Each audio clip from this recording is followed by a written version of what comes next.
शादी के पहले से ही विभा को कपड़े धोने का बड़ा शौक था। कभी नल के नीचे तो कभी तालाब के पास। अरे मेरी नीली वाली लुंगी नहीं दिख रही है। विभा की अम्मा, कहाँ रखी है लुंगी? अरे वो तो विभा ने परसों ही धोकर रखी थी आपकी अलमारी में, देखो वहीं होगी। वो ना मैंने आज धो दी, मुझे लगा कि गंदी हो गई होगी। अरे कैसे गंदी हो गई थी? उसे तो मैंने पहना भी नहीं। हे भगवान, इस लड़की के कपड़े धोने की आदत से परेशान हो गया हूँ मैं। जितना तो घर में राशन नहीं आता, उससे कहीं ज्यादा डिटर्जेंट पाउडर का खर्चा है। इसकी शादी करवा दो, शादी जाए अपने घर में ही करे काम, फिर चाहे घर के कपड़े धोने हो या पूरे गांव के। हाँ ठीक बोल रही हूँ, देखता हूँ मैं कोई लड़का। वो दिन भी आ जाता है जब विभा को देखने लड़के वाले आ जाते हैं। लड़की मुझे अच्छी लगी। होने वाली सास कहती है, बेटी अगर कुछ पूछना है तो पूछ लो। वैसे तो हमारी लड़की बहुत ही शर्मीली है, जो बोल दो वो मान लेती है, इसे क्या पूछना होगा। अरे कैसी बात कर रही हो माँ, मुझे इन लोगों के घर रहना है, सवाल तो कई है। हाँ हाँ बेटा, पूछ लो ना, क्या पूछना है। आप लोगों के घर कपड़े कौन धोता है? सास का मुंह बन जाता है।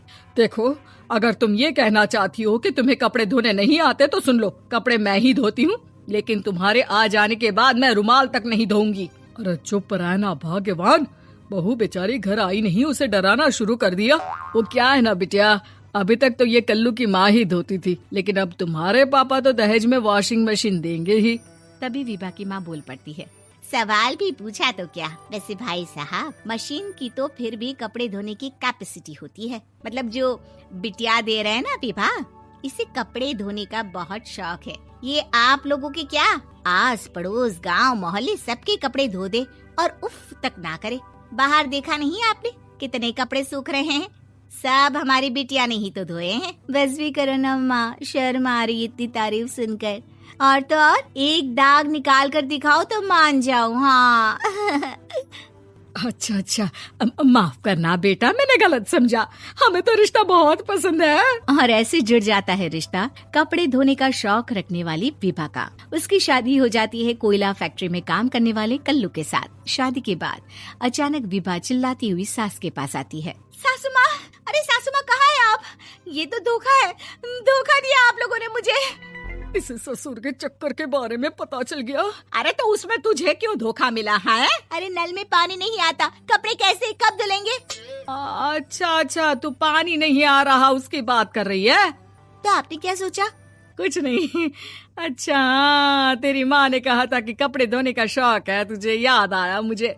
शौक बोलकर कपड़े धोने वाले मेरे जुनून को कम ना आके सासू माँ, कपड़ा धोना मेरा गुरूर है। तभी पति भी वहाँ आ जाता है। अभी मैंने इसे सनी देओल की फिल्म दिखाई है, उसी के डायलॉग मार रही है माँ। अच्छा सुन, साफ बता रही हूँ, पानी सुबह 4 से 6 और शाम को 10 से 12 आता है, समझी? विभा टाइमिंग सुनकर हैरान हो जाती है। ये क्या भूतों का मोहल्ला है?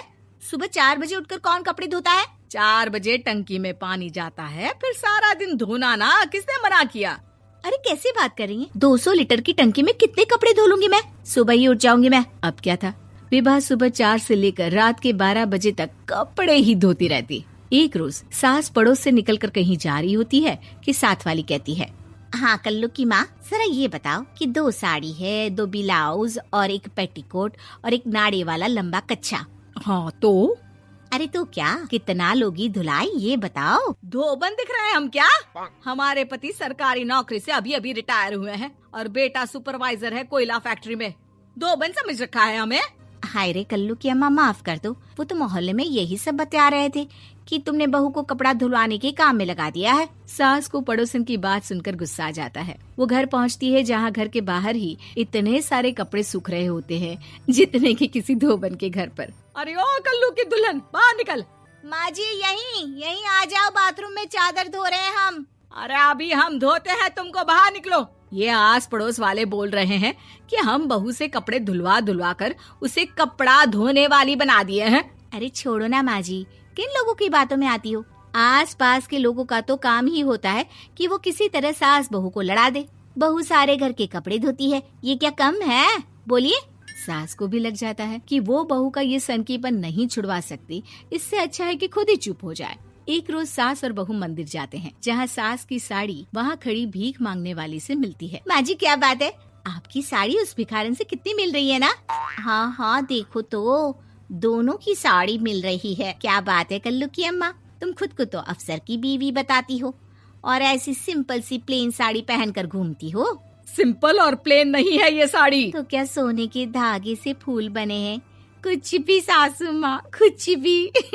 हाँ, बने थे इस साड़ी में सोने के धागे से फूल। मेरे पति लेकर आए थे मद्रास से स्पेशली मेरे लिए 10,000 की। ताहे भाई साहब इस भिखारन के लिए भी सेम टू सेम साड़ी लेकर आए होंगे 10,000 की। सास उस वक्त कुछ नहीं कहती, लेकिन बहू के साथ घर आती है और अलमारी से एल्बम निकाल कर लाती है। ये साड़ी देख रही है, ये वही साड़ी है जिसे मैंने अभी पहना था। इस साड़ी में ये जो चमकदार फूल दिख रहे हैं ना, ये सोने के धागों से काटे गए हैं। लेकिन तू लोकल वॉशिंग मशीन ब्रश से घिस घिस कर सारे फूलों को निकाल कर साड़ी प्लेन कर दी। मुझे माफ कर दीजिए सासू माँ। और तो और, जब मैंने तुझे तेरी गलती के लिए कुछ नहीं कहा, लेकिन तूने तो सबके सामने मेरा मजाक ही बना दिया। क्यों? बहू को समझ में आ जाता है कि अब से उसका कपड़े धोना बंद।